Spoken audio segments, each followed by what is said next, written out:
Ikun tajjeb kieku il-Prim Ministru Robert Abela ra dak li kien rakomandat mill-esperti fl-aħħar xhur dwar il-vjolenza domestika u mhux ħalla dokument fuq l-iskaffa.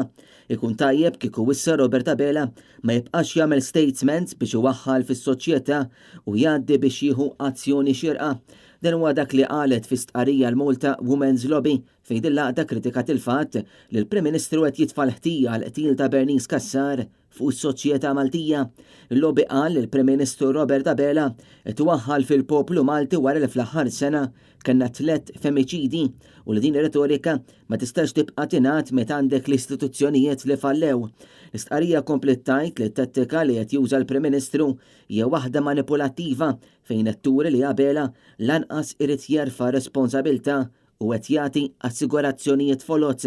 In-nisa qalu li ma hemmx bżonn inkjesta oħra, iżda issa mill-aktar fis jeħtieġ azzjoni u l-Gvern irid jieħu in konsiderazzjoni ir-rakkomandazzjonijiet li kienu ppreżentati 12-il xahar ilu. Tal-istudju kien wara kif il-vittmi tal-vjolenza domestika ittibatu l-konsegwenzi maġġura huma għal sistema falluta, sistema fejn tara pulizija miżawda bix-xogħol u għajjena, rati li jdumu u jipposponu u komunikazzjoni li ma twassal għal imkien ħlief għal aktar pis fuq il-vittma. Intqal ukoll l-istudju li sewa l-poplu 20,000 euro ikkonferma dak li kienu ilhom jgħidu l-NGOs f'dan il-qasam għalkemm l-istess saqdiet qatt ma ġew ikkonsultati.